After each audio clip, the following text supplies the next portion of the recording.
The ramblings of a madman can be very dangerous, especially for those of you who listen. Triple Threat is for a mature audience only. It's time! It's time! It's Triple Threat! Triple Threat! Triple Threat is in effect. Suplex City, bitch! On the mothership. Welcome to another episode of Triple Threat. I am Big Daddy.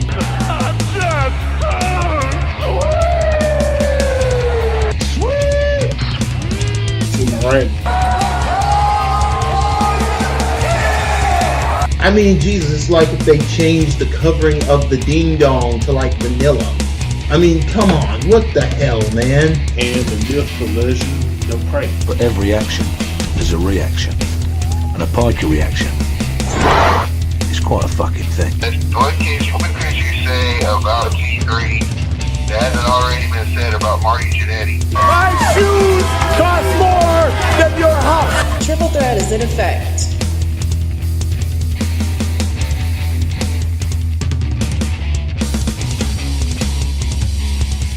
Hello everyone and welcome to another episode of Triple Threat. I am Big Daddy STV, and to my right, the California Kid. Hey, what's up? And to my left, Mr. Fred Yehi. What? Yeah, what's One and up? only. He's here this week. Yeah. Yeah, because we're celebrating Cali, going back to Cali. Yeah, it's happening. It's happening. It's back to Sandy.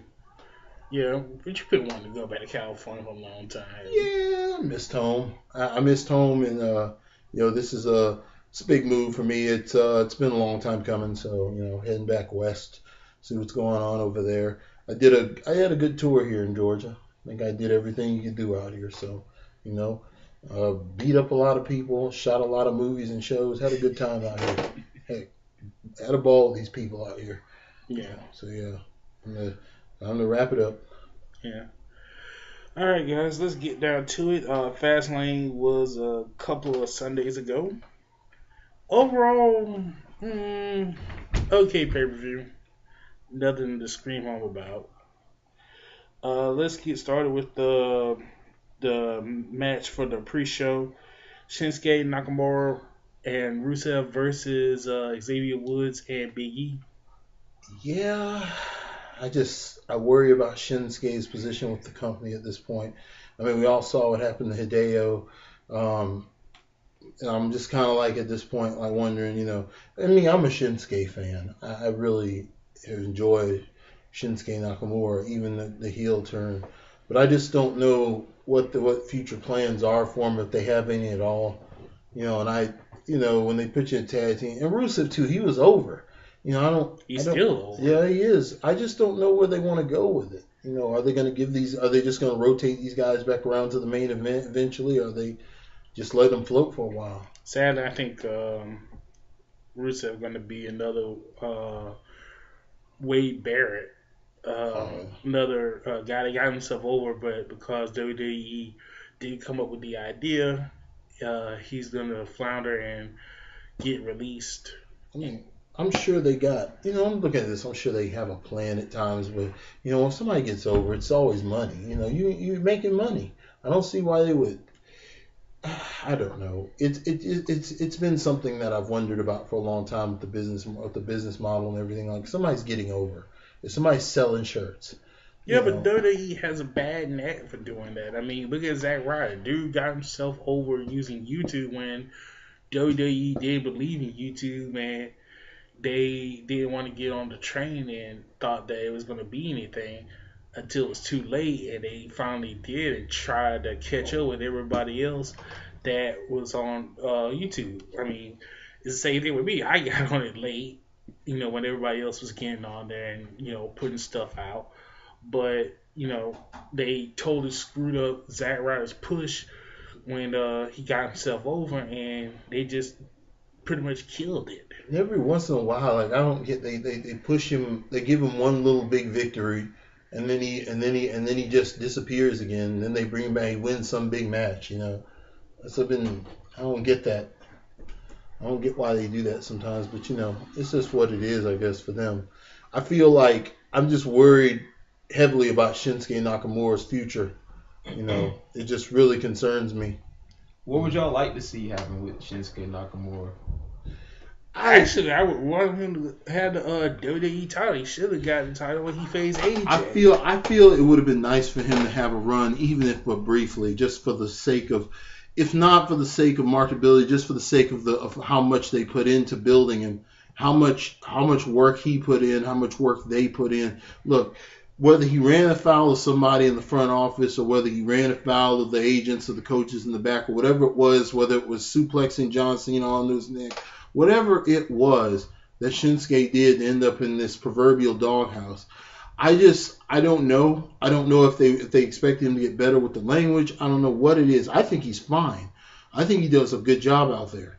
But, I don't know what they want. So all I can say is that I'd like to see him get a title run, at least even if briefly, just get a title run for his due for what they put into him.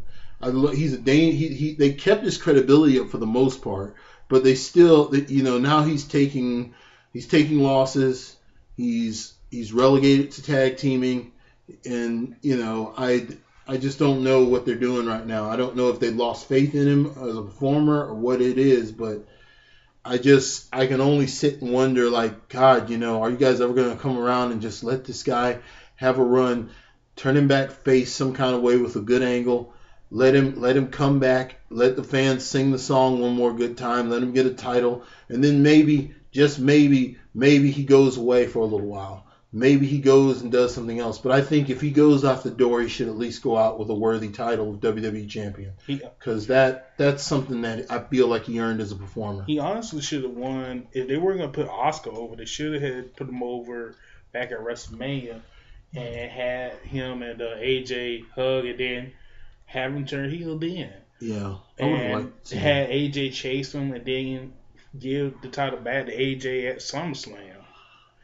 That's what they should have done. I've enjoyed the fact that Shinsuke was one in the line of some of AJ's worst enemies that they've lined. One thing WWE did do right that I liked is that they lined up for the AJ Styles title run. They lined up some of his greatest enemies. I loved it. I loved the way they set that up. It started with Shinsuke. It went from everybody from Owens to Joe to I think he had a back and forth with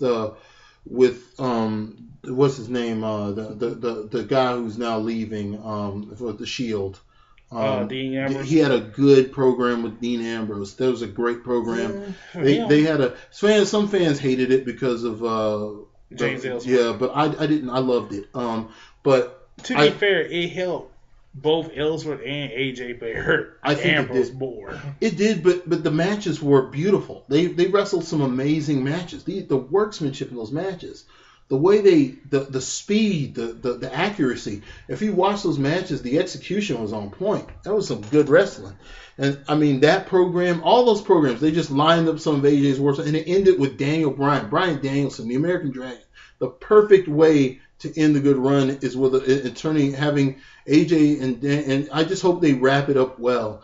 And they brought it to this point where he's the champion now. Daniel Bryan's the champion, and now they're building the Kofi program, which I like. But I would like to see Shinsuke not be lost in the shuffle anymore. I would like to see him come back to the forefront just one more time.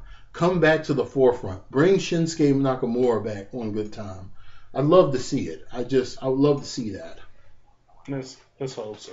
Yeah, I hope they do bring that. New Day and Biggie and Xavier Woods win the match, and we'll head on to the main card.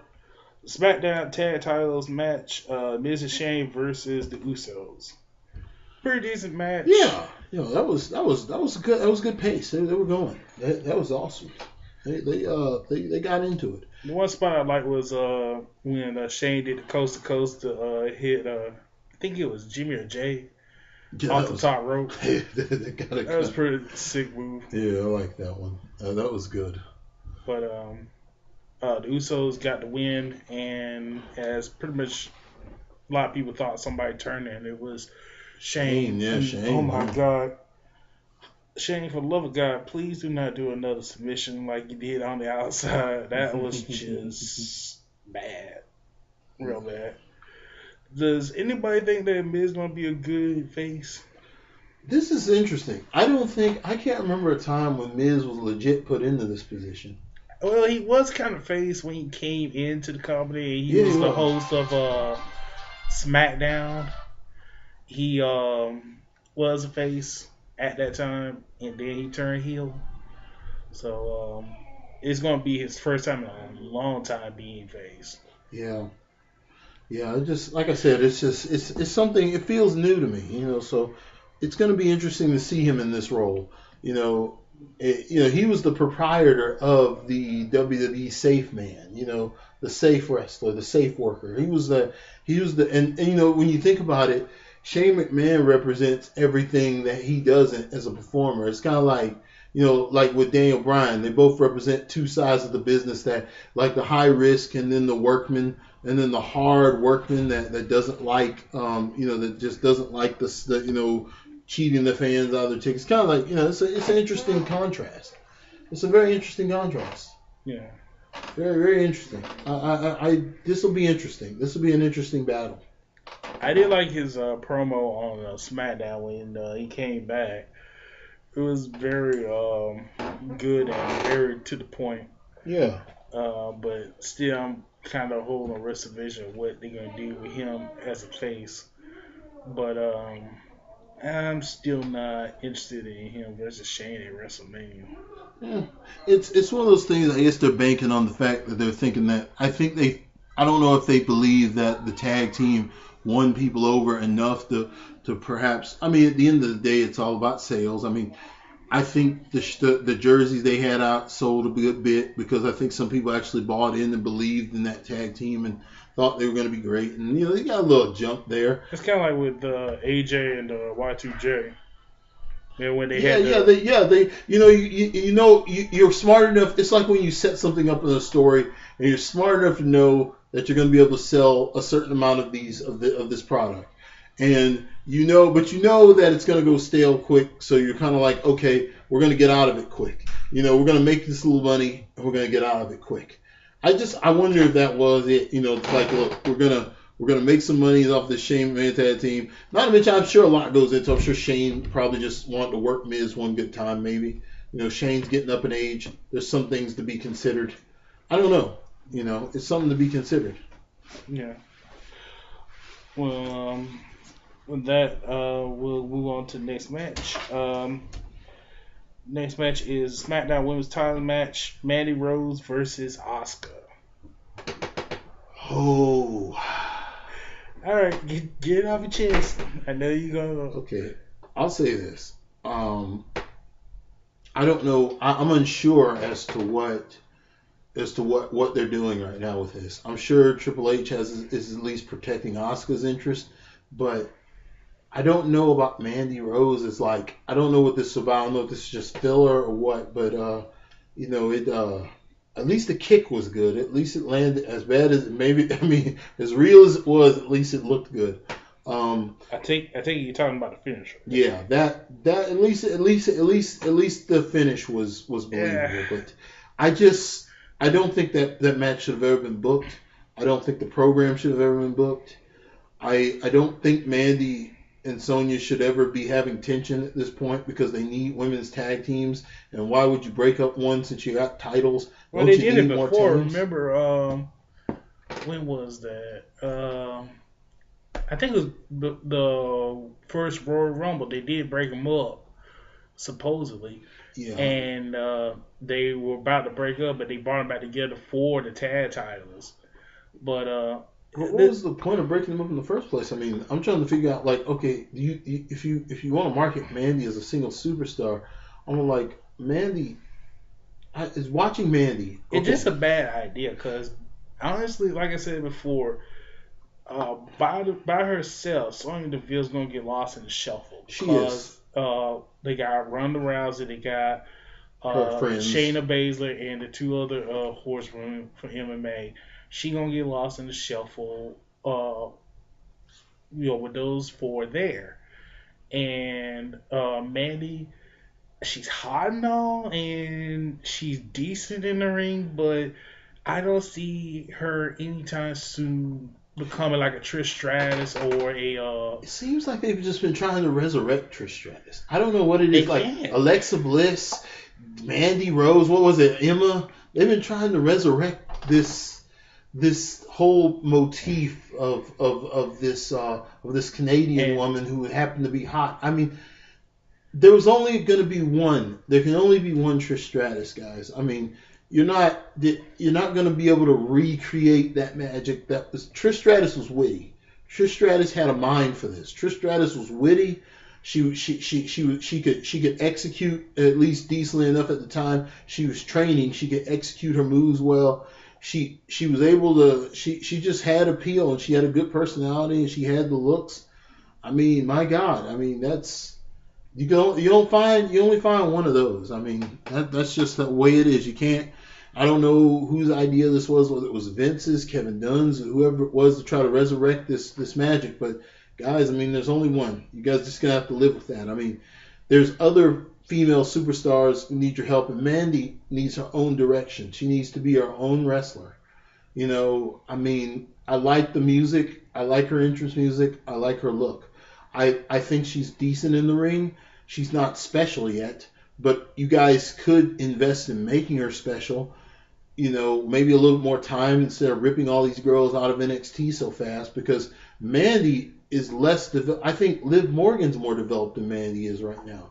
You know, like, you guys rushed Mandy out so quick. I mean, I don't know about that. As far as in-ring workmanship, I don't know. We got to disagree on that one, but this match was not good at all. Too many botches.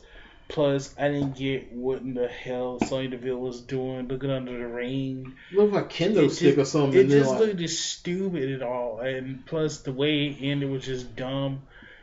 I guess they thought that this was better just to keep Mandy looking strong, but you know, it's not gonna hurt Mandy if she lost cleanly to Asuka. Here's what gets me about Mandy losing to Asuka. What gets me about Mandy losing to Asuka is the fact that, okay, if Mandy got tapped out by Asuka, legit, if Mandy just got beat straight up by Asuka, that doesn't hurt Mandy because Mandy hasn't been there long enough to be strong enough to beat Asuka. And two, Asuka just beat the man. Asuka just downed her at another pay-per-view. Asuka just tapped out the man. I mean, I don't see how it hurts Mandy, you know. And now you in a position of what they're gonna do about Asuka at WrestleMania, which is the reason why I said that it's a bad idea to put Charlotte in the triple threat. Sorry, because now what are you gonna do with Asuka? You gonna put her against one of the Iconics? You gonna put her up against Naomi? She's tapped all these women. Mandy Rose and Sonya Deville again. And no disrespect to Sonya and Mandy, but for a WrestleMania card, they're not that big a talent for Asuka. No. That's why I said it was best for. Who do you book Asuka against? I said Charlotte. That's what I would agree with that, because here's the thing: you're doing a triple threat, and yeah, Charlotte's a big money. Charlotte's one of your big players. I can understand the thinking of putting her in the main event at WrestleMania. I can understand the thinking there, but at the same time, you have Asuka over there who had an excellent match with her, and you're telling me you're not going to do the rematch at WrestleMania? Like, that match was awesome last time. You're not gonna try to bring that back? And it set the story up that Asuka wants revenge the loss to Charlotte from. And she got the title every time. It makes sense because you go into this. The first time she had the streak, it was the most amazing streak ever built. At this point, beat Goldberg out, had the streak. Okay, she goes into a match with Charlotte, has a streak. She loses the streak. Okay, same scenario. She goes into Charlotte, she has the championship. What happens this time? Come on. I'd love to see it. I'd love to see it. Yeah. It'd I'd be. love to see Charlotte The last one was great. Mm-hmm. It was great. The women in general, I think, are phenomenal. Like when I watch the product, like I actually enjoy watching the women more. Like, Me too. Like the women are gold. It was. Like, I mentioned on the last episode that I didn't understand what Culture was talking about with Simon from What Culture was talking about when he was talking about the fact that he didn't like the well, I think he said he liked, but he didn't think it was good, the Sasha Banks versus Ronda Rousey. Yeah, Sasha Banks versus Ronda Rousey was awesome. I thought it was really good. That was one of the best matches that was one of the best matches I've seen in some time. I love that. I don't know what match he was watching. I mean, it was good, but I mean, it had some flaws, but it was still a good match. It was awesome. It was raw. It was rough. It was real. These matches. That's what I like about those matches because they're raw. They're rough. It's not like it's not the eye candy crap. It's like a real thing. The only major problem with that match was them standing around hugging. And you were trying to think, is Sasha going to turn heel? Is she going to do something to Ronda or not? It was okay for me because I understand that what Sasha is doing as a performer, at least, is the fact that she will, since she's trying to, I understand she's trying to protect herself as far as like they made her face. Sasha does fine as a face, but she is so much better as a heel. Sasha is Sasha as a heel. Sasha is dangerous to anyone as a heel, and I feel like, for this, even though she's a face for this particular incident, she probably legit as a face respected Ronda and loved Ronda for what she said about her. But for her to give Ronda the story was for her to give Ronda the real Sasha Banks. Sasha Banks had to turn to Sasha Banks right quick. So Sasha Banks had to be an a-hole right quick and go in there. But after it was all said and done, and Ronda actually was able to survive the real Sasha Banks, she turned it off because WWE still has as a face, so she had to switch it back off again. Now, why they, and then I can see why she couldn't demand that she go back heel, because they had plans to give them the tag belts, so it's like, oh, I have to stay face because I'm with Bayley.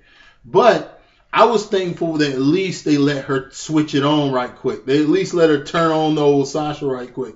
Just for that match, they let her switch it on. And that made me feel better, because the face Sasha wouldn't have been able to give us that kind of match. That you had to get the dirty Sasha. The Sasha's gonna go out there and do anything to win. I don't know what they were watching. That match was awesome. Then all these matches have been great. Man, Ronda versus Charlotte was something out of the 1980s. It was beautiful. That was vicious brutality. I loved it. It was awesome. Yeah. Why? Yeah, I agree with you. I would love to see another Charlotte versus Asuka. It would be great. But it's no telling, since they're going to have the Fatal 4-Way to decide who's going to face Asuka at WrestleMania. And right now, who's in this thing? It's going to be Naomi, Carmella, Sonya Deville, and Mandy Rose. Better story here if it's probably, okay, Naomi's her friend. That's never going to work out. If they put Carmella, then I would book it to be Carmella, because she has unfinished business with Carmella. And there's a story there. There's a story there because that was, for one thing, I never agreed with that build. I thought it was too early for Carmella. I never liked the way they built that. It didn't do Carmella any favors.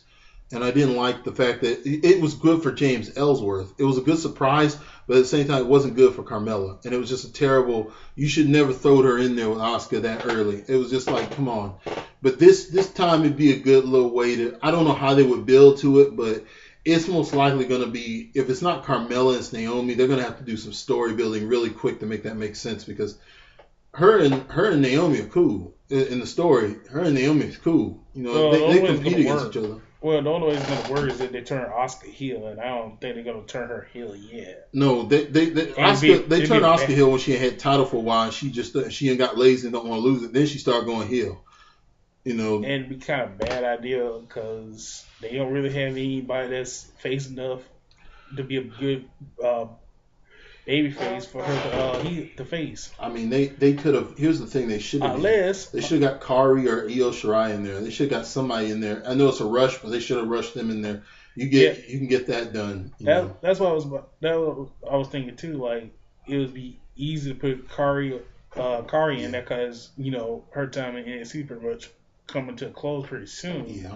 So, because I know they ain't gonna bring up Io Shirai just yet. No, not yet. It's too early. She's into it with Baszler. Her and Baszler are getting into it now. Yeah, but unfortunately now they can't do it because she's stuck in the Fatal 4-Way for Baszler's. Both of them are for the NXT title with what's her name? The girl with the whip. Oh yeah, she's great. What's called Bianca Belair. She's great. Yeah, it's going to be a fair forward between those four. That's some of the best. I mean, I enjoy her. I really do. But we shall see.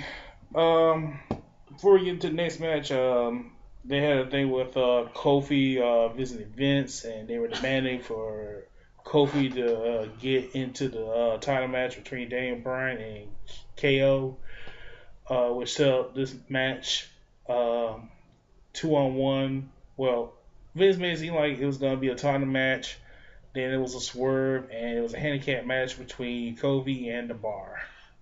This is just continued. They're really taking their time building this. This is something that I honestly see the passion in doing this. This is like, I'm actually for this because this is a good. This is I've been waiting on this. I've been waiting on them to push somebody like Kofi, man. I've been waiting on this. This is well, we haven't gotten to what happens later, but basically this is just more build for Kofi. It really got heat. I feel like it got a lot of heat, and it continues to get heat. Vince is totally playing the passive racist. It's like had him waiting out the office for an hour. People getting heated. The New Day are a good effect of that because they're getting the people more heated because they're trying to fight for their brother. You know, it's like it's getting good. It's starting to get good. It's starting to get crazy. But I don't know how to feel about this match.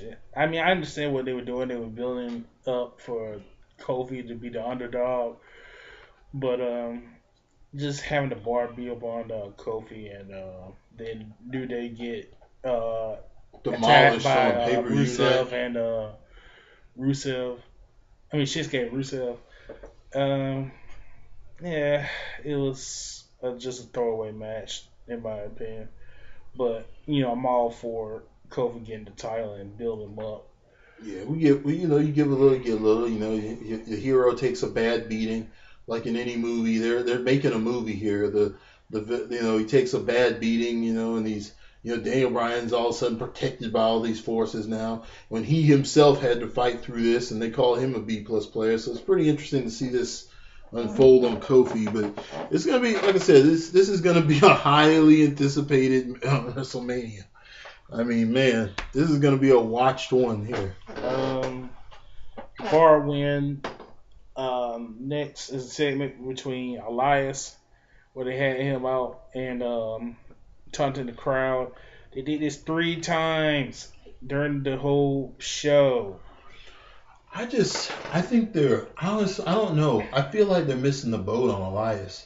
Like, he's doing a good job what they're giving him, but I just feel he could be a lot more at this point. Like he should be in the rotation. I mean, Elias, come on, WWE stands for Walk with Elias. That's like gold, man. Yeah, it's very gold. It's gold.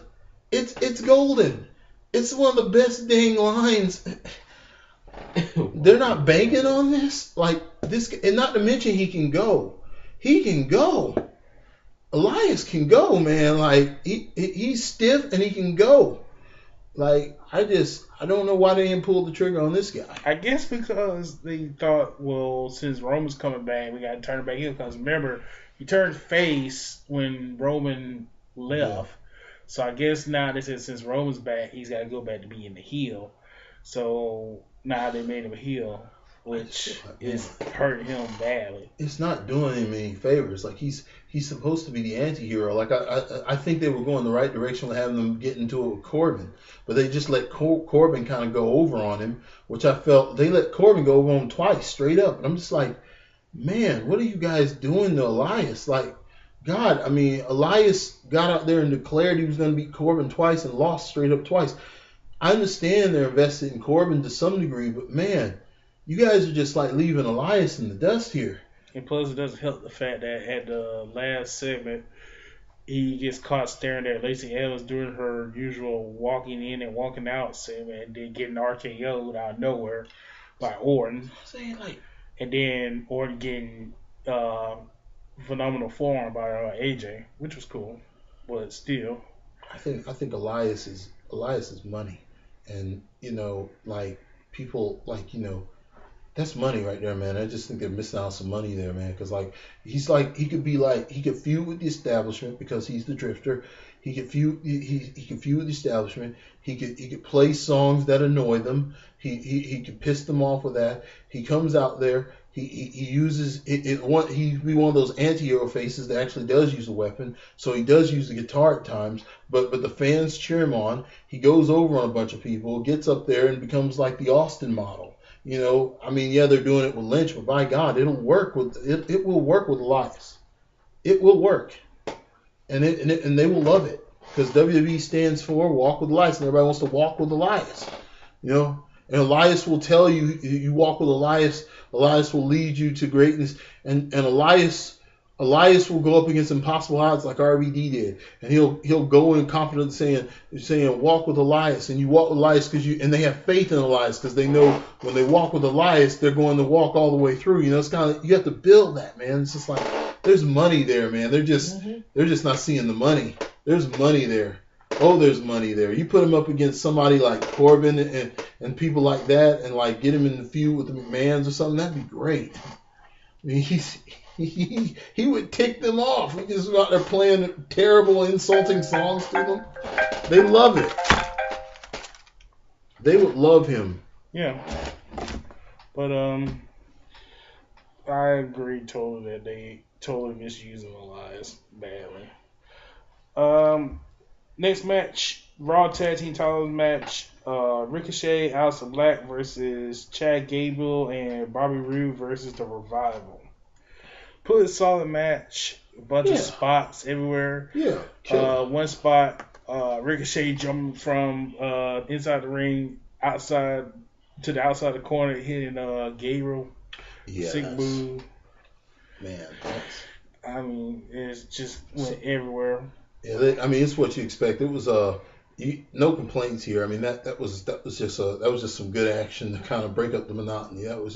That's what the card needed. That, man, at that point, they needed that. After that downer with the New Day card, the card needed that.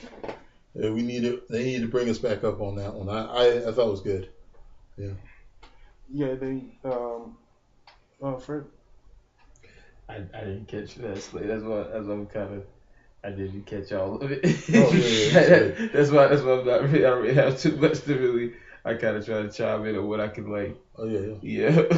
But what do you think about them putting Ricochet and Aleister Black together? You think that they make a great team, or you think that they bear off separate and probably doing their own thing?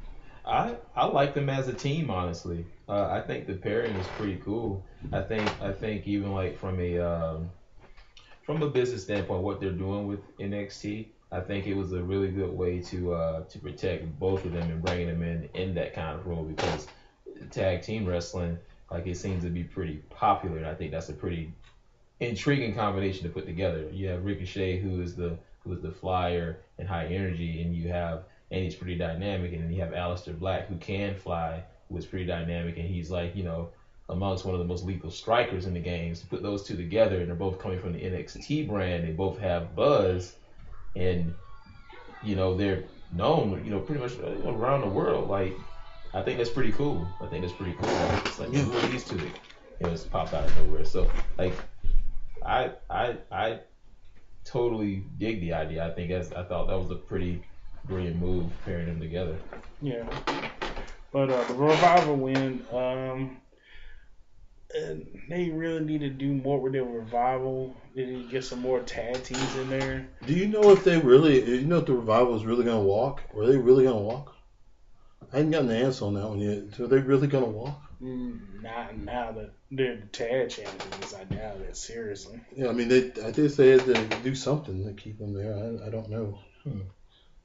Next match, Fatal 4-Way for the WWE United States title, which was added because it was supposed to be Rey Mysterio versus Andrade Cien in the pre-show, but they changed their mind and decided to redo the Fatal 4-Way from SmackDown, which was a dumb idea. I didn't like that. I here's the thing. I want to say this about these two guys. I mean, man, Rey Mysterio and Andrade, man, they tore it up those last episodes on SmackDown. Man, those matches were golden. Yeah. They were going hard out there. I mean, and I like the feud. I like they were building a little simple feud. It was simple. It was a simple feud.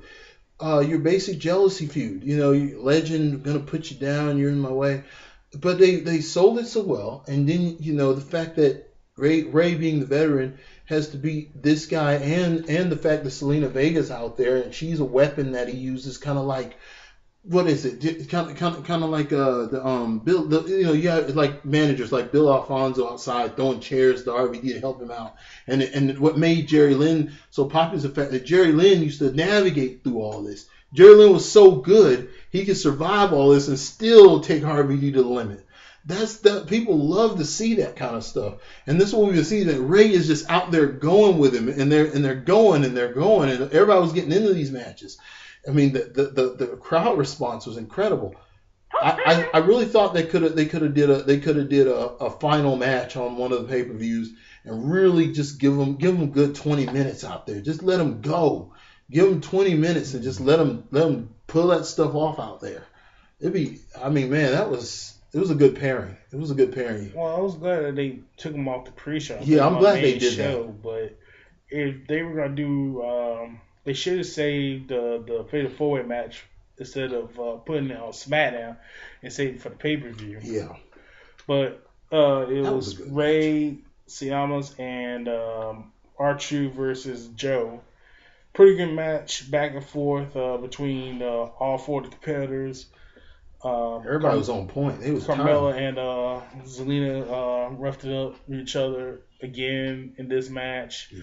Then we had Ray getting knocked out by the competing clutch and Joe getting the win. Yeah.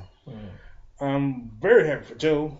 I just wish it was something other than the U.S. title. Yeah, Joe's another one of those ones in the category with Shinsuke that I would love to have seen get a title run, or at least at some point. At least they're showing that at some point maybe he will, get a WWE championship. Joe's one of those people who I believe should have that on his resume.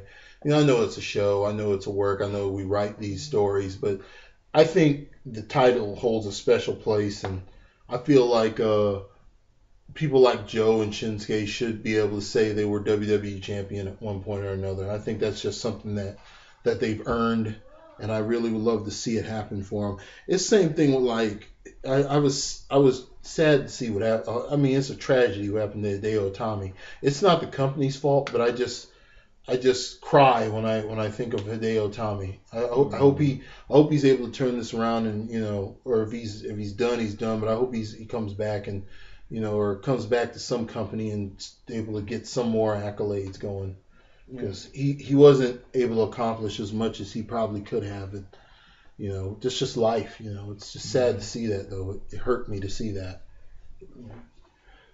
Okay, on to the next match. The WWE Women's Tag Team title match between Nia Jax and Tamina versus Sasha Banks and Bayley. Can I say one thing? The only match that I really want to see is the Boston Hug Connection against Sky Pirates. Right now, that's the only match I want to see. And that's okay for you just to make a statement like that, because here's the thing: if they're going with the campaign now, the company's going with the campaign now. They're listening to us. They want to listen to us.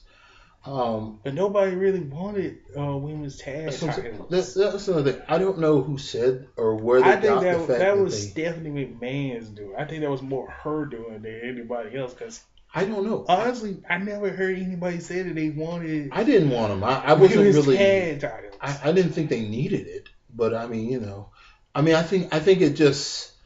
I don't know. I think it just makes things a little more complicated. They have to book that now. That's more they have to book, and that makes pay-per-views longer now. Well, let's start with this match. This match was. I don't want to say botch fest, but it was pretty much. They had some. Spots. Well, see, here's another thing. I want to. You bring up a good point. Here's another thing. I learned, and I'll bring myself into some of this. Like, one thing, we've done. All of us have been involved in it. We've done backyard wrestling for years. One thing I learned in doing it is that everybody when you get to a certain size, even a yard promotion, there comes this movement where everybody wants to do tag team matches, or I'll start running tag team wrestling. One thing I think people who watch pro wrestling need to know is that tag team wrestling is a craft all its own. I really believe that there's some things that's something you have to specialize to train for. I mean, that's something you have to specialize in. You have to know all the ins and outs, the different, it's just a different planning that you have to go through with those matches. The pacing, the synchronization. There's synchronization in these matches. You have to sync, like synchronization, hard on timing. You just can't throw together a tag division and just because they can wrestle individually very well doesn't mean that they're going to be able to put on like freaking Briscoe Brothers quality matches. That's just not going to happen.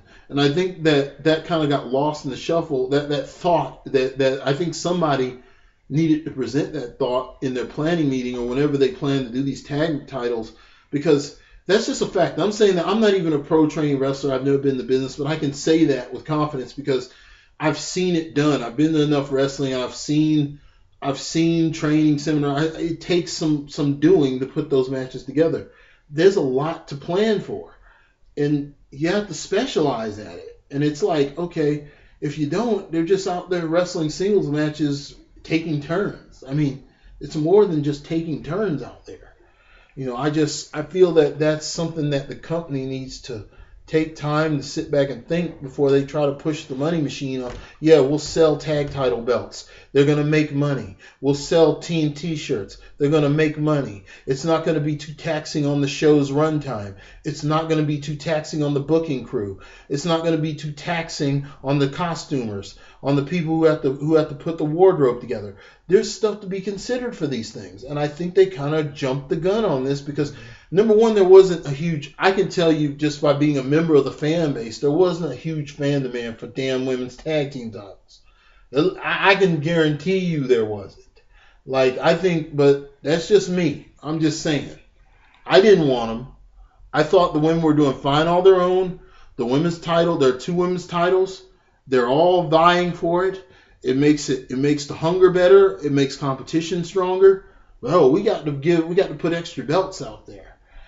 Well, it's not that people didn't want them. It's just that, I mean, you look at what WWE's done with the male tag team titles, and they're not using them to what they could be. I mean, this haven't been one time, I think, with WWE back in the late 90s and early 2000s. The tag team division was pretty much dead. Yeah. And that's one of the reasons why TNA became popular, because their tag team division was fresh and new, and people liked it because they had different wrestlers and they actually cared about their tag team divisions. Yeah. WWE didn't really much care. It goes on and off with WWE. And plus, they don't really have enough roster for a women's tag team division. No, they don't. And I say it again, say what you will about TNA's knockout tag team division.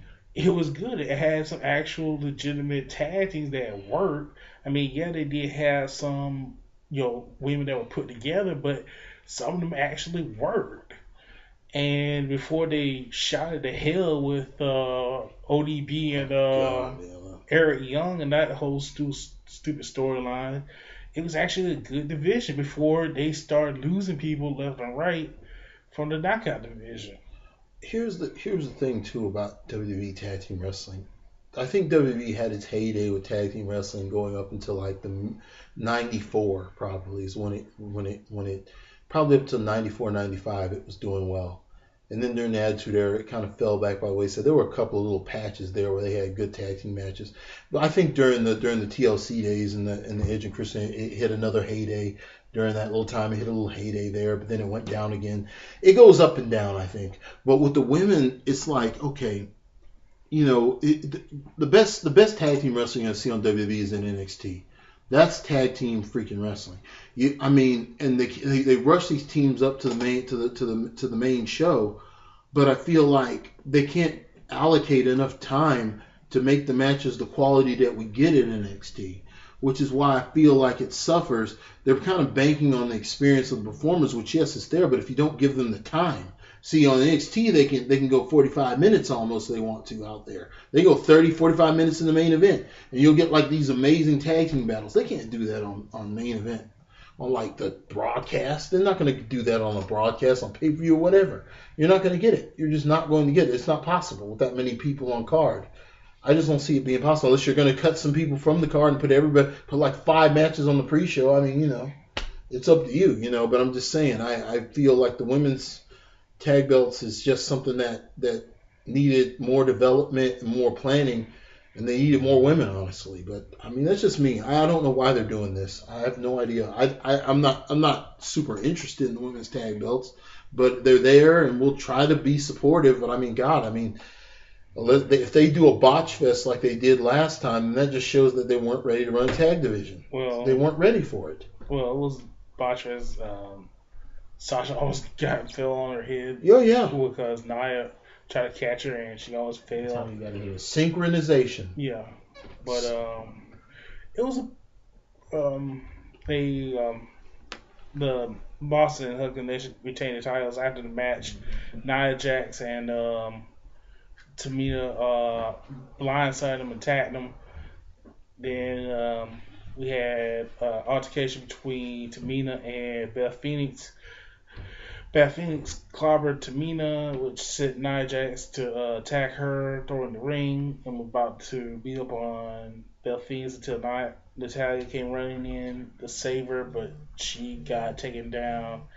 And both Tamina and Nia left Bayley, Sasha, Natalya, and Beth lying, which pretty much kind of sets up that the Divas of Doom are returning, because later on that next night Beth came out with Natalya. Yeah, now Natalya and Beth Phoenix are getting into it with them. I saw that. Yeah, it's like, here we go. Well, I think they do deserve another run, because the last time they tried, I think either Natalya got hurt and they had to replace her with somebody else. Because I think it was her. It was supposed to be them versus Maria Menounos and Kelly.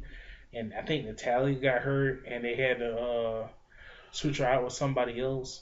I think it just comes down to this. I think the company itself is trying its best to make up for an era in which they ran the women's division. And you had women who really wanted to do this kind of stuff they're doing now. But that just wasn't the direction the company was going in at the time. And I think now you have opportunities for these women now, and I'm glad they're getting them. But at the same time, WWE needs to start giving a little forethought to the fact that there's a such thing as time. There's age, there's time, there's people's livelihoods have a time limit. And, if you don't capitalize while the iron's hot, if you get too caught up in your fidelities and your ideologies of grandeur, where you believe that, I need to put sex out there, sex sells, this kind of thing. You can still sell sex, but you can also give it credibility. You can still put a credible product out there. I mean, my God, that doesn't mean you have to turn it into bubblegum, okay? It can be good wrestling. You can have good wrestling in these things. And I think that's where they missed the ball over a long period of time. And now they've actually, thank God, they've gotten in there and fixed this. But it's just, for some women, I feel bad. You look at Beth Phoenix. I mean, in her heyday, she was in fantastic shape. She had the moves. She had the strength. She could get out there and go with the best of them. But she just did not have the division around her to do it with. A lot of models at that time. A lot of them were just given a few months training, thrown out there. They didn't know, they weren't really investing that much in it. The company didn't invest that much in it. We could see it as the viewers. And yeah, I mean, we got some nice softcore porn. There we go.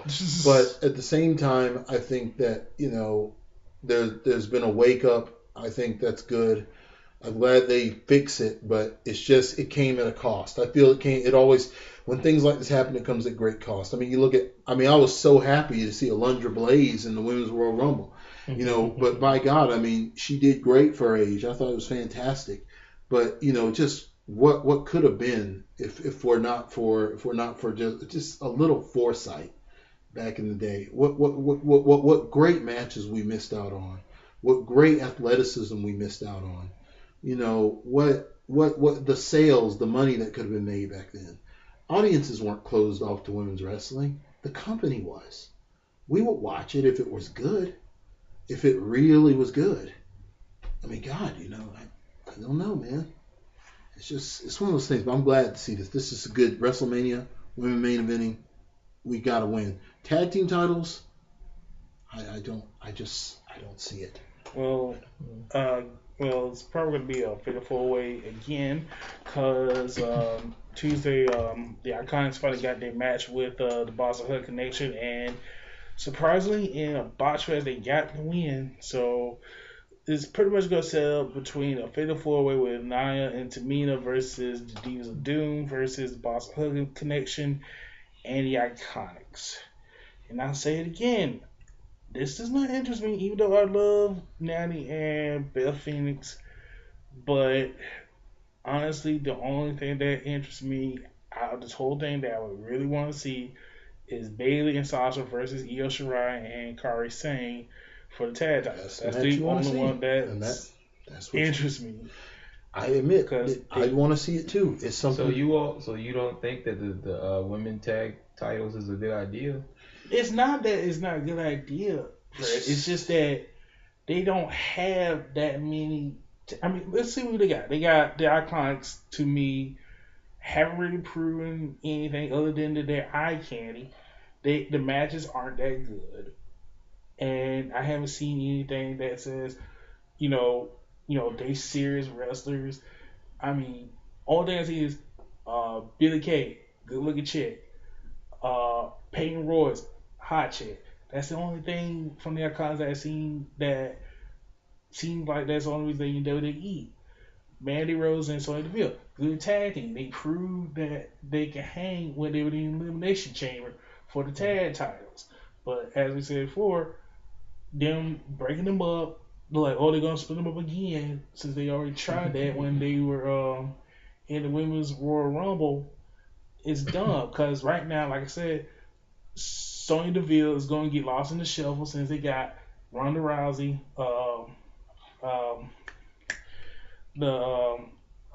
what's her name? Ronda Rousey, Becky Lynch. No, her other friend. Shayna Baszler and the other two. Shayna and the other two horsewomen of the UFC. She's gonna get lost in the shuffle. She goes all by herself. She's better off with Mandy Rose, and Mandy's better with her for right now. The Riot Squad. The only one in the Riot Squad I like is Ruby Riott. Liv Morgan and Sarah Logan. Sarah Logan has potential, but Sarah got potential, but Liv Morgan's only there because of her looks. For right now, I mean, the blue tongue motif. But they need to do a little bit more. Tamina and Nia, they're good, but it's more Nia than it is Tamina. Yeah, Tamina's kind of lost in the shuffle with this team. I mean, Nia, she's riding the wave of knocking out Becky now, but that's only going to last her for so long. And like I said before, they really did Nia a misjustice by bringing her up early. She should have stayed in NXT and ran NXT for at least another year. They did mess that up. They messed her up by bringing her up. There's no way I would have pulled her out that early. They messed her up. They messed Carmella, but luckily Carmella was able to bounce back a little bit. And they missed Dana Brooks, which we will talk about later, by bringing them up too early. And to me, they don't have enough women for a division. Here's a big problem too. There are two problems as well with this. Tad, you asked if if we think the tag team division is a bad idea, the women's tag team division. The reason why it's considered at this point in time it's a bad idea is because what do you have to measure it by? Like there's never really been, as far as I'm concerned, WWE, there's never been a successful women's tag title division. Like. And you can look at, unless you just want to base it on a standard, what's the highest possible standard you could base a women's tag division on? I would say if you were going to do that and you really want to sell something new like this, which there have been there have been triple tag team champions back in the day with women's wrestling, but the WWE doesn't even remember that most of the time. They even had a women's tag division. They did. But if you want to get it over, then you have to measure it by a high standard that will impress fans with something they haven't seen, an intensity they haven't seen. Something's got to pop with it, and I don't think they've made the standard to which of which would buy the fan over. Like, you have to have a standard you set for these matches that the match itself has to meet so that you can make sales. Because if the product doesn't interest us, like Shaddai is the prime example. He makes a good point. He doesn't want to see any of these tag team matches because they don't interest him. There's nothing that's been done to interest him. The point is, whether they believe he's wrong or right, the point is he has his money in his pocket and he's only going to buy in to what he's interested in. It's just like a customer walks to a store. They're going to pay for what they want. They're not going to pay for something they don't want. They're going to walk out and look for it elsewhere. You see what I'm saying? Like, it's the same thing. WWE may be Walmart. WWE may be Walmart. But in most cases, if I can't find what I'm looking for at Walmart, or if I can find it but it's not the price I want to pay for it, I'm going to Kroger. Or I'm going to the dollar store. You see what I'm saying? I will go to the damn dollar store to get what I want. I'll go to a specialty store. I'll order offline to get what I want because I'm going to spend my money on what I want. So maybe I think a sellable standard would be, they would honestly have to force the women's tag division to meet the standard of the men's NXT tag division, not the men's WWE tag division, the men's NXT tag division to really sell it, because it would have to be that fast-paced, that intense for us to really be interested at this point, because there hasn't never been anything else to measure it by. Not to mention, you don't like them breaking up Sonya Deville and Mandy. I honestly thought they should have won the damn titles to start off. Bayley and Sasha did not need those belts. I understand why they gave it to them, because they think they're more marketable. They're established. They have an audience. They'll draw people to the division. Maybe a little, but not what they're expecting. And obviously, I really feel like they need to start fresh, get a team in there that could win over the crowd. But then there's the standard issue. How do you meet the standard? How do you meet a standard that hasn't been made yet? I think it's a matter of, I think the solution to that would probably be a matter of like how they present it. It's all about the presentation. It's the same thing with NXT, and even like with the women in NXT.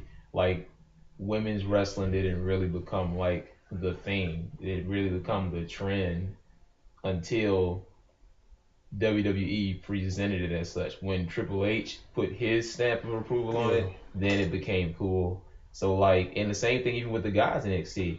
Like, they were doing good matches, but it didn't really catch. But when WWE, when Triple H put their stamp of approval on it, then it became, oh wow, this is good. So I think it boils down to the way it's presented. When it's presented as this is important, then it becomes important. I'm not saying to write it off or anything. It's saying right now, the only thing that interests me is Io Shirai and Kairi Sane, because both of them could do a great match with Bayley and Sasha. Yeah. That will tear the house down. Yeah. We already seen the Riot Squad and Nia and Tamina, because they've been doing 6-man tags forever, and that watered down the division before the division even got started. Yeah. And WWE can make new tag team. I mean, what's that chick's name? The one that they got from China. He's putting a post of her and doing her exercise and all the that. Kung Fu girl. Yeah. I know you're talking about. They get her and somebody and make a tag team for her. Because by herself, she's not really interesting. But, I mean, she was good in the Rumble, but you pair her with somebody, they could be a tag team. I know the pairings and stuff. I think the pairings and stuff will like fall into place once they present the product. Once they present that particular aspect of the product as this is important. This is something you need to watch. Like, once they do that, then the team, because like when you start trying to like put teams together, you start trying to like make matches, but we don't know that this is important. This is something that we need to be watching. Then it's just a matter of just putting people together and you're just doing matches. But that's what they have to do first, just from a business standpoint, and it works everywhere. Like the product has to be presented as such. They have to have that platform to, hey, look, all right, this is it. This is important. Here's the match. And when they kill it, then it's, oh shoot, this is really important. Yeah. And then we get the rest of it. But that's what it's gonna have to take. Like that's the whole like business model of it. Yeah. But I wanted to succeed. It's just that right now with them, because they were doing all those 6 women tags, it watered it down to the point where you don't really for years care too. They ran them every pay-per-view anymore. But hopefully, they'll get more women. They put someone together. A lot of 6-man tags. They ran them to death. They ran them to death. But hopefully it'll help get this division over. And with that, we'll go to the next match. The triple threat for the WWE title: Kevin Owens versus Daniel Bryan and Mustafa Ali. I gotta say it was the best match on the card. It was surprisingly Even though at the beginning the fans were mad because Kofi wasn't in it, and they tried to I wouldn't say they tried to hijack the match, but they kept chanting for Kofi. But later on they changed the tune and pretty much got into the match. Mustafa Ali delivered. He got there and delivered something. Like he got there and he delivered. I mean, plus when they remembered it was actually his match to begin with, it was actually his push to begin with. They're like, oh, okay. It's like I think they were okay with that. But yeah, I mean, the mob is going to want their pound of flesh eventually, and they're going to have to put Kofi out there eventually. But this was a good main event. Yeah, the second ended with him going up in the air, and then Daniel Bryan kneeing him out in the air. That was just awesome. Yeah, that was beautiful. But the whole spots between him, Bryan, and KO was good. It was good seeing KO back. And when did he decide that he was going to take Austin Stunner? This started back. I was listening to the Austin podcast, and he went on a tangent about this. But I mean, Austin was okay. We just went on a tangent with it. Like he went on a tangent about this, and I feel like Owens. I don't know if it's just the fact that he's doing it because he's trying to protect an injury or something or whatever. It may be a safer route right now just to hit that. I'm sure there's a reason for it. But, I mean, he's hitting it pretty good, though. He's out there nailing it on cue. He's out there popping it in pretty good there. So, he's hitting it. I mean, he's nailing it. So, yeah. Eventually, I guess he'll go for the pop-up again, but, right now... Well, he did do the pop-up on Dan Bryan. Yeah, but as a main go-to, but now he's just using the stunner. Boom. Well, I guess it probably had to do with his knees, but probably. We shall see. But, like I said, it was a pretty good match for all three guys. Dan Bryan wins. And on to the next match, which is... Becky Lynch versus Charlotte. If Becky wins, she gets added. You know what? Screw it. She's pretty much in the match. Let me say this. It was an okay match. I loved when Sasha was taunting Becky, and I just love Charlotte as a heel now. She's getting more violent, more sexy in her heel run. But I gotta say, the last part of this match, it was just awful. I mean, I was saying to myself while I was watching this, I'm like, Becky's going to come, I'm not Becky, but Ronda's going to come out. She's going to cost Charlotte the match so Becky can get in. Oh my God. And sure enough, she came out and cost her the match. But here's the problem I have with it. So she comes out, hits Becky, looks at the referee. They stand there for a good minute. The referee disqualifies Becky, and Becky wins the match because of disqualification. Charlotte stands there like a bump of a log, looking like, what the F just happened? And Ronda just looks at her and walks out. Becky started laughing. And I'm sitting there and I'm like, okay, why in the world isn't Charlotte getting mad at Ronda and attacking Ronda and Ronda beating her up? Because it would have been perfect because... Yeah. I would think that Ronda is owed a beatdown on Charlotte after Charlotte beat her down. It would have been perfect if Ronda beat her down. I think it was just and a then- heat of competition. Like Charlotte was expecting to win this thing, and I tell you who was mad, boy. When I watched this thing, and you know who was sitting next to me? My wife. And I'll let you guys know this. She is a massive Charlotte fan. She went and watched. She's seen all Charlotte stuff. She became a Charlotte fan when Charlotte fought Asuka because she was an Asuka fan. She had seen all Asuka stuff, and she went back and watched all that stuff. And she became a huge Charlotte fan. She wants Charlotte to beat Becky so bad. And I'm like, God, I said, baby, it's like, you know, they're pushing Becky, you know, that it's like, I don't care. I want the queen to win. The queen must win. She will sit there. She got so mad that night. She was so mad. I mean, she was mad. No matter what we watched after that, all she could think about was how mad she was that Charlotte didn't beat Becky down or didn't beat Ronda, didn't get revenge on Ronda. She was mad, boy.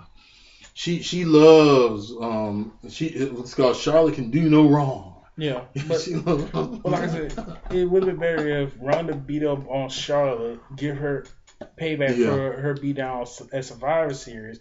Then while Becky was laughing, she looked over at Becky like, "Wait, what are you laughing about?" And then she started beating up on Becky again. Then have her in the ring, being the last woman standing, and walk away. That would have been better off than what they gave us. That was a little weird. But speaking of that, let's talk about Ronda's heel turn. You know, I have been saying from the jump that Ronda should have been the heel. She should have been more like Shayna Baszler. Yeah, I don't know where they were going making her face. That was kind of odd. The only problem I have with it is the whole fake stuff.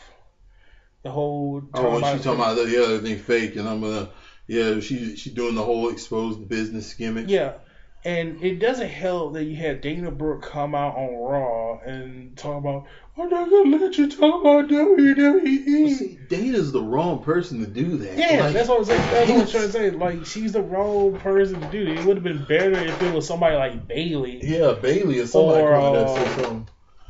Who else? Somebody who done busted their butt in this thing. Like, you know, somebody. I'm not saying that Dana worked hard. I'm just saying, like, God. Maybe Bayley or Naomi or somebody like that. Yes, Naomi. I could see Naomi coming out there. But Dana is just the wrong person. Dana ain't went through a struggle like Naomi did with the title. Like Naomi became most improved. She had to work her way back up to being most improved. She had to survive coming from the Diva era. She had to get better as a performer, and she did. She had to improve. See, she had to adapt. But see, that's what I'm saying. You know, she would have a case against this. That would have been better if they did it with Natty instead. Yeah, Natty or somebody who's like, if you're going to play the expose the business gimmick, get somebody who's in the business who's like, yo, you know, who are you? I done been here for years. Like, you know, years. You know, it's like, get somebody in there that's going to come in there like one of the old bras and sit there like, you know, the old Fabulous Mover motif, one of them old bruise up girls, them old bad girls who sit up there and have been beaten and bloodied and whatnot and sit up there, you know, they come out there talking about, they come off a trail of a career that spans bruises and bumps and broken bones and stuff. So have somebody walk out there and face Ronda. Hell, it would probably been a good place for Ivory. Yeah, you could have Ivory walk out there and it would have been more believable. Like Ivory could have said, it didn't even have to say that much. People already know that story. You know, of course she gonna have a problem with it. You know, you got Jacqueline walk out there. She had a problem. Miss Texas had a problem with it. But I'm pretty much down with Ronda in her heel turn, and I think it's great. I think it should have been done a long time ago. But the ending of this match was kind of dumb. But that's what we all knew Becky was going to win. So on to the next match, last match, the return of the Shield. I'm not saying it's going to be the end because it's wrestling. And when has everything been the end? Yeah. Versus Drew McIntyre, Bobby Lashley, and Baron Corbin. That was the main event? Yep. I gotta go back. I gotta hold on. Wow. I see Fred's face. Wow. I gotta go. Oh Lord. No, this was making it, but that was the main. Okay, hold on. Let me ask you, Fred. I got into this 2 episodes ago. I got into this. We got into it over this whole, and you know Leo Rush, of course. Yeah. We got into it over this whole debate about Leo Rush is outshining Bobby Lashley, and I was saying like that's what. But see, I was saying it from I was saying the fact that when I watched the Bobby Lashley matches, the Intercontinental title matches, and especially when he and Leo were teaming up, I would be interested when Leo was in the ring. And then when Bobby got in the ring and started grappling around, I just kind of lost interest. And then I tuned back in. I was like, it's not that I was trying to be mean or anything. It's just that I look at Bobby Lashley, and we talked about he was very useful in over there in Impact, and like in certain places he's useful, but when it comes to the WWE and the people they have at the current moment, and what's on the air, and the performer quality, and the different gimmicks and things they have going on right now, you look at Bobby Lashley. Why am I watching Bobby Lashley? What's special about him? What makes him special? I asked Pike and Shadad. Nobody gave me an answer. What is special about him? You tell me what's special about Bobby Lashley. What can he do what can he do that makes him stand out? Understand out his ass. I'm just saying.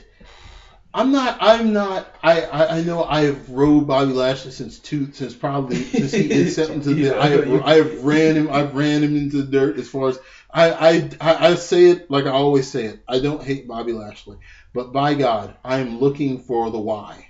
I'm looking for a reason to interest myself in watching him. They keep putting him out there, and I want to know why I'm watching. I can understand if the kids find him appealing. Prove that to me. Show me that he's selling shirts. Show me that he's selling something. I'll be okay with it. But what is it? Like, what is it that they see in him? I'm trying to understand it. Well, I can't comment on that because no, you can't. You can't comment on that. But by God, I want to know what's special about it. I'm just saying even if they're having trouble. Okay, if WWE right now, I don't care if they hear this. I'm trying to understand this. Okay, if you're gonna put Bobby out there as the Intercontinental Champion, I love Leo there with him. I love that. But if Bobby were to have to stand on his own, what makes him special? What makes him special? He's a big man, yes. He's strong. He's got muscles. I've seen that a million times. He can do a little MMA, he got the muscle power moves, whatever. I've seen all of them. I've seen everything you can do in that wrestling ring. I've seen every single move, every single thing. I'm one of those long-time wrestling fans. I have seen it all. Unless you can give it to me in an interesting way, like I'm going to find it vanilla. I'm just saying. God, tell me what is so special about Bobby Lashley. I told him this even when he was wrestling. Your what was this? Your comrade from Sugar Dunkerton's promotion. What's his name? The another black guy, bald, can fly. We were gonna have on BACW. Black bald guy who could fly. Yeah, you know him. You was your friend. He's on the air now. He got into trouble. What? Not got in trouble. No, he didn't. Black ball guy. Yeah, he was on NXT. He was on NXT too, and he wrestled for Sugar Dunkerton's promotion. And he was African. He nobody knows what I'm talking about right now. Wow, that's how forgettable he is right now. He does the backflip, he does the press, and he does the moonsaults and flies. Oh, you're talking about Apollo Crews. Oh yeah, Okay, Apollo Crews. Yeah. When I watched Bobby Lashley versus Apollo Crews, I was more captivated by Crews. I'm just like, what is it? What is it that makes him special? He right now he's just playing muscle. Right now he's just somebody's muscle. Where is the special? I don't know, man. I'm just saying. God, just tell me. Somebody tell me something here. like I said, yeah, that's. You don't put the fifth on that one. Everybody pleads the fifth on this. It's okay, Fred. It's okay. Well, at least we understand why Fred wants to plead the fifth. No. I have nothing against that. I think that's fine. I'm just saying. Tell me, if anybody's listening, tell me what's so special about him. You just tell me what's so special about him. I think he could talk a little. I'm just trying to see what he can do as far as a performer that would impress me. We'll wait. What impress me really? I mean, God, whatever. Yeah. He's probably gonna come after me. Anyway, He's gonna come after me. I'll be waiting down at the ring, man. It was a decent match. It would be with Baron Corbin and Lashley. Richard Williams, obviously, the Shield. So, I'll ask again: does anybody think that Dean Ambrose is going to leave? I don't know. That's a good question because I don't know if this will work or if this is just like, yeah, he's going to AEW. I have no idea. Well, it's pretty much going to set up Roman versus Drew McIntyre at WrestleMania. Yeah. So we shall see what they're going to do. Next topic. The other day, Nikki Bella and Brie Bella pretty much announced that they have retired from wrestling. So, any thoughts on that? Okay.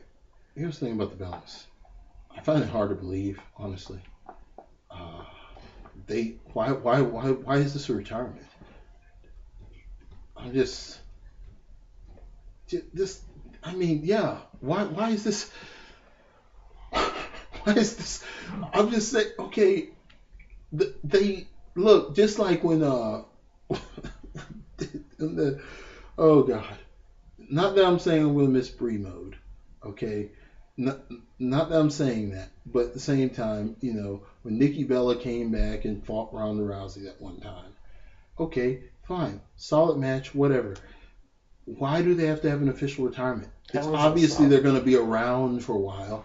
It's obvious they're still going to make appearances. They're still going to show up on the show. It's not like they're going away. Why is this a retirement? What is retirement to these people? It's like, really? Shawn Michaels is ready to come back. What the hell? There is no retirement. There's no such damn thing.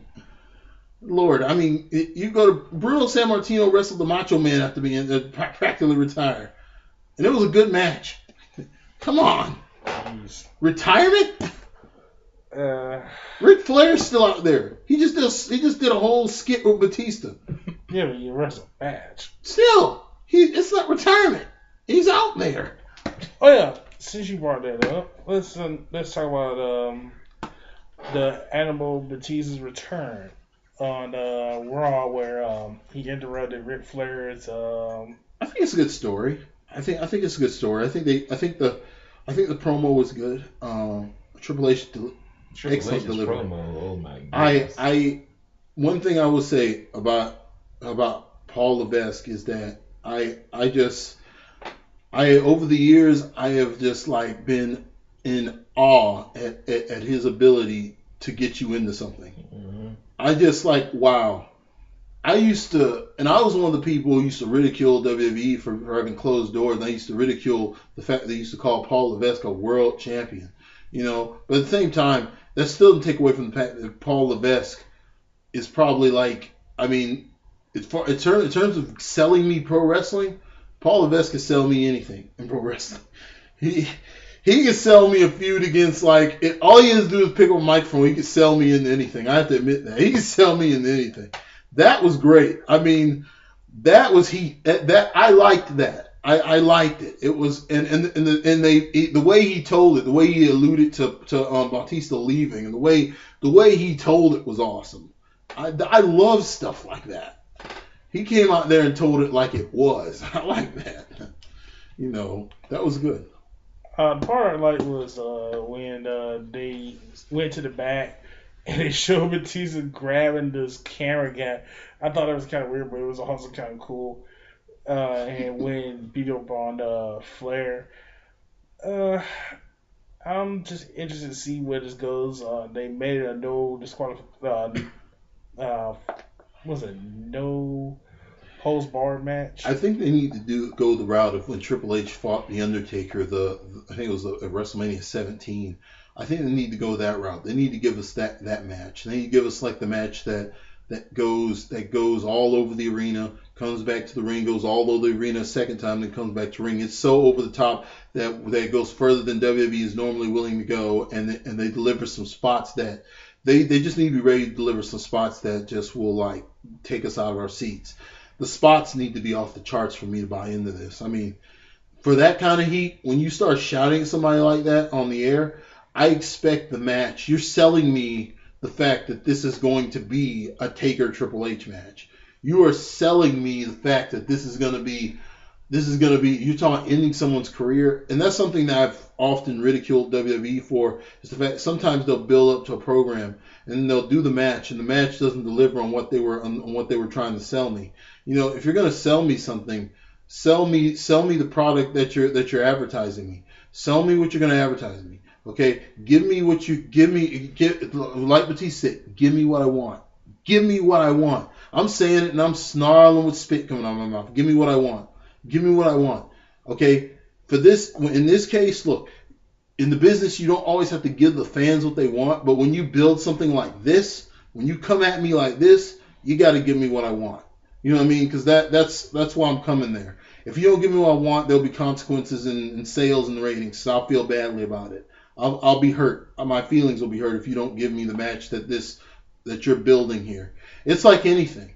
I mean, you know, you go. I mean, goodness, if you buy tickets to go see a 90s, early 90s, 80s Mike Tyson fight, I want to see a Mike Tyson fight.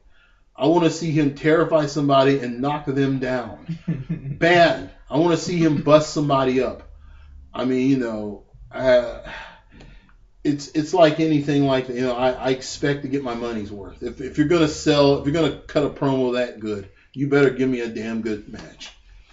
I mean, you know, I love it when you know, not saying that you can't surprise me, but give me, for something like this, when you got this much heat going, give me the war. Give me the 25-minute war. Give me a 25-minute full-scale war. I'm ready for it. You prime me for it. Give me that. Give me that match. I don't want the less is more mentality. I don't want that. I want it. I'm not expecting it to go full on Big Japan death match. No, I'm not. I don't want that. But I do expect it to go like straight up Cactus Jack level. Okay, like straight up. I expect it to be Austin Bret Hart or something, a spectacle, a real brutal one. Eddie Guerrero and JBL. I expect something like that. Or Vincent Mann in that Buried Alive match. I expect it to go there. I want to see it go the distance. You know, if you're going to end this career, I want to see you damn well try.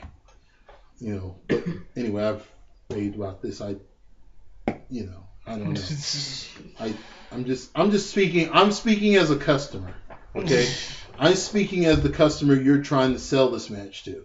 If you give me something that good, I want it. You know, and then it better work. Yeah. We'll end on this topic. So Kurt Angle came out and announced that WrestleMania was be his retirement match. Sorry, Cal. And he had a match with Apollo and Chad Gable, which was a great match. Yeah, that was a good match. Then he came out and said that his last match would be against Baron Corbin. And everybody was like, what the fuck? Okay. There's an opportunity here, though. Mm-hmm.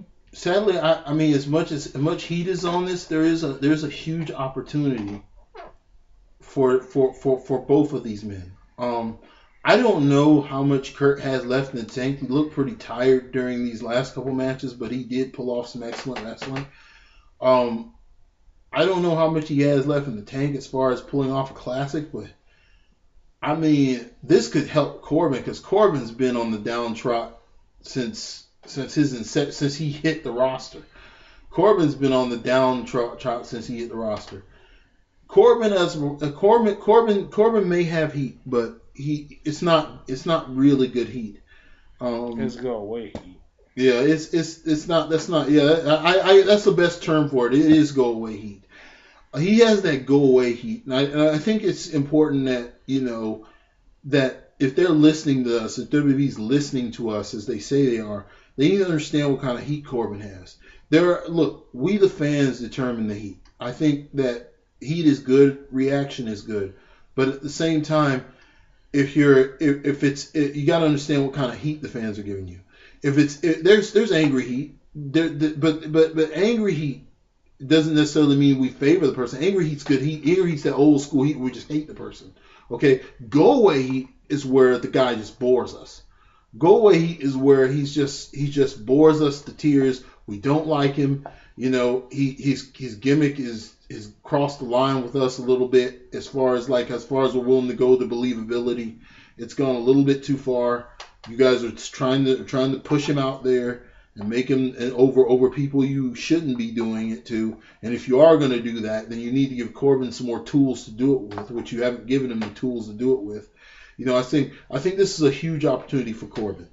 This is a huge opportunity for Baron Corbin. Of course, it's a huge opportunity for him. It's an opportunity, but it's also kind of a challenge. If you can make magic with Kurt Angle, if you can get out there and make magic with Kurt Angle, and I mean, it would have to be something to the degree of a Shane McMahon versus Kurt Angle, which may never happen because Kurt's, like I said, I don't know how much Kurt has left in the tank. I don't know if he's been holding back. I don't know if he's just tired or injuries. I don't know if Baron Corbin can handle that. That's what I'm saying. That's what I'm saying. This is an opportunity for Baron Corbin. Baron Corbin's going to have to break that wall down. If he doesn't break that wall down, he's never going to get over.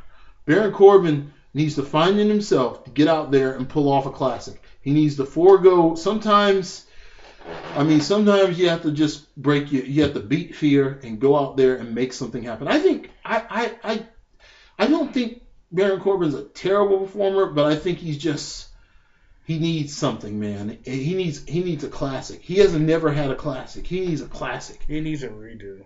He does. His whole character needs a redo. I think it was a bad idea to give him the corporate gimmick. I don't think that was a good idea, but I think it did save him from some potential he had with what was it, John Cena? He got into it, John, at one time. I think that saved him a little bit, but whatever they do, if they go through with this, it saved him until he opened his mouth and he got foot in his mouth, and then they jarred him out again.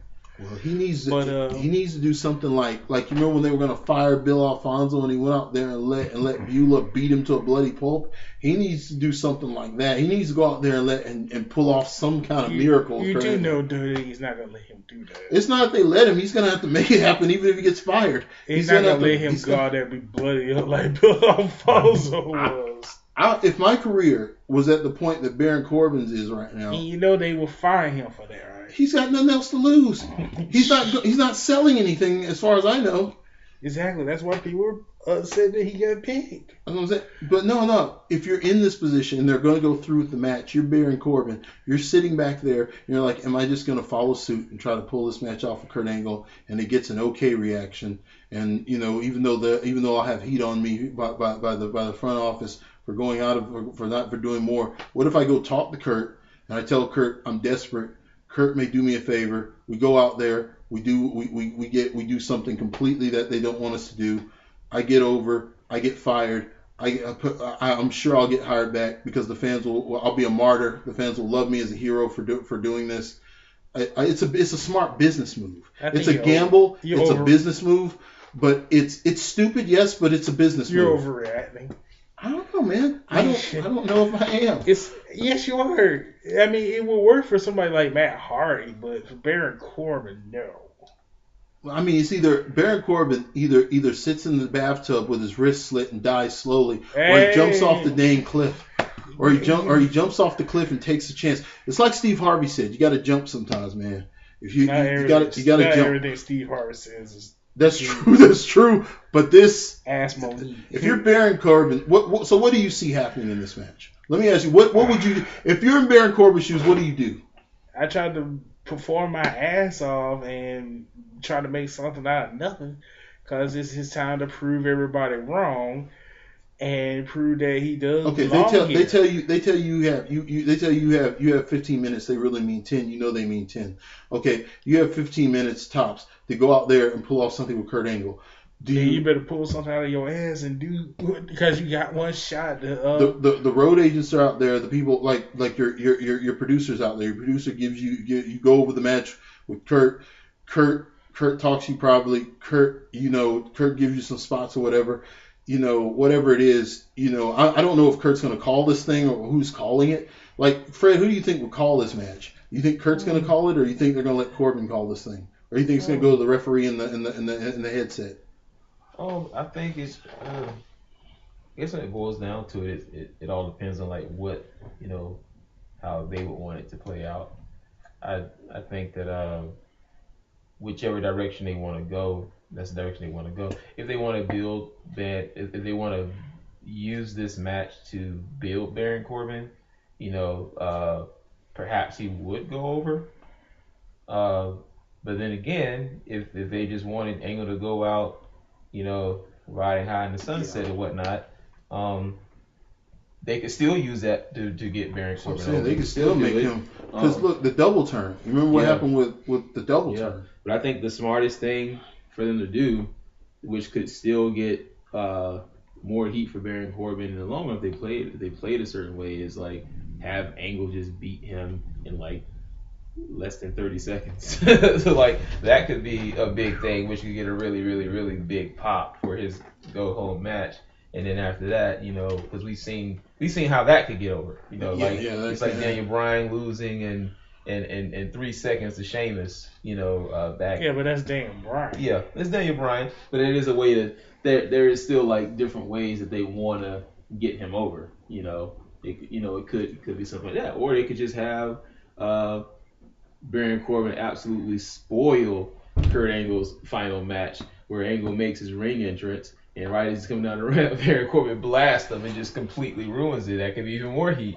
So there's just different ways that I could like see this, panning out. The only thing I want to know it depends on how the fans accept it. Mm-hmm. Like the fans aren't going to accept it. That's what I'm saying.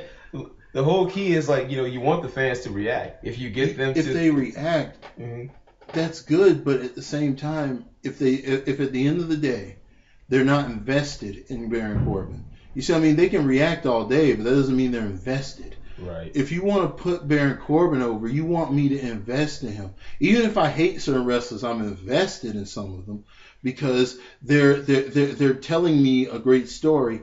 Even though I not really favor them, they're busting their ass out there and they're telling me a story. That's the way the company wants it to play out. Yes, but does the company give Baron Corbin this opportunity to just go out there and go balls to the wall and pull this thing out of Angle? Do they go for the double turn? Do they go for the squash? It's just so interesting to wonder what they'll do at this point. Ultimately, Baron Corbin's still going to be there. So I honestly feel like they really need to look at getting us to invest in him. So what kind of heat would you say? So you mentioned go away heat. Like go away heat. Are they booing him? Are they just dead quiet? Okay, this is what's going on. Okay. When the audience sits up and you see like, okay, Baron Corbin's one of those performers where even I've been to live Raw or whatever. Baron Corbin's out there wrestling anybody, like even if it's a tag match or whatever it is, nobody's interested. Nobody cares. People get up, go get snacks and stuff. Nobody's interested in buying a Baron Corbin shirt. Nobody's interested in doing any of that. No, it's just kind of like. There's to be fair, there's the few. Yeah, the few that see possibilities that I'm seeing right now. But at the same time, it's like, it's like there's. I want to see. I want to see Finn Balor. I want to see. We're watching Baron Corbin right now. Why are we watching Baron Corbin? Damn it! Bring out. I don't care if you bring out Brock Lesnar. Bring somebody out that I care about. You know what I mean? It's all about the other performance on the card. Think of who he's wrestling around. Mm-hmm. They want to see those people. They lose interest with him because he hasn't done anything that really just makes us invest in him. There's no story that's been told that really, even when he was the what's called the interim GM, we still weren't invested in him. Mm-hmm. We didn't care. We just wanted to see better matches elsewhere. We weren't really focusing on him. How do you get me to focus on Baron Corbin? Baron Corbin, he from what I've seen of him, and even like from the the feedback from like I hear of Baron Corbin, he sounds kind of like Batista, Batista throughout his spurts and his runs and stuff at WWE. Like, no one really wanted to cheer for Batista. They really wanted to get him out there as like, hey, one of the top guys, but no one ever just wanted to just cheer Batista. Like, even with his face run and then pushing him that way, people still booed Batista. And I remember even when he had that one match at was it WrestleMania 20? Was it 24, 25? His match with Taker. That was the same card. That had Cena versus Michaels. They main evented. But even that one, like he put on an outstanding performance, and people were surprised. But then following that, they still booed Batista. And the way I see that is like there are certain guys who just aren't liked by fans, and I think that's still a good thing, because in today's day and age where fans are very rebellious, there is a need for true heels. There is a need for those personalities, those characters that people just genuinely don't like. So when a guy like Batista attacks Ric Flair and you have Triple H follow up with this fire promo, it really creates interest. You want to see Batista get it handed to him. So I even see the same thing with Baron Corbin. Like, perhaps there is a lack of the people being invested, and WWE doing whatever they can to make them invested, but they're not. But at the end of the day, I think it's an opportunity to actually have a heel who the people genuinely don't like in this rebellious generation of wrestling fans who are so quick to cheer the bad guy. But the problem is, Fred, he came out, and Kurt's reasoning for this is because he wants to get Corbin back for basically letting you lose his GM job, which kind of is stupid, because you would think he already got his revenge because he kept him from getting a full-time GM position, and plus he helped him beat him down when he faced Strowman. And it's just not a good story writing to have these two, meet up for that. The one thing I want to know is, why is it that they said that they already have something for Cena, and why John Cena wouldn't want to face Kurt Angle at WrestleMania to, send Kurt off? That's what I want to get, because they said that they already got something else planned for Cena. I would think John wouldn't mind, sending Kurt Angle out and ending his career, at WrestleMania, unless there's some heat between him and Cena that we don't know about. But Baron Corbin, I get what they were trying to do with him, but he's just not the guy to pull it off.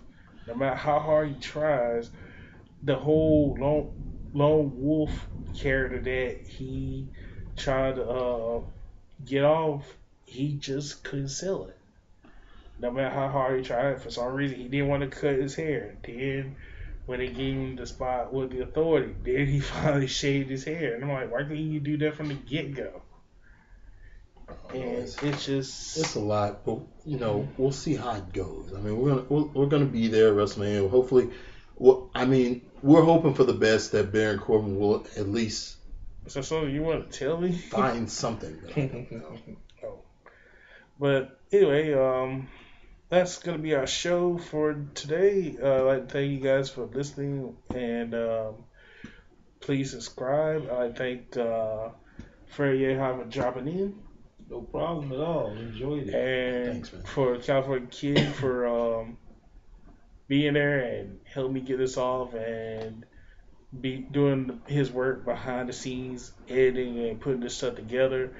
And I hope the move is good. Thanks, man. It's been a pleasure. Yeah. But that doesn't mean that you're not leaving this show No, one bit. I'll be on board. I'll still be here, guys. Yeah.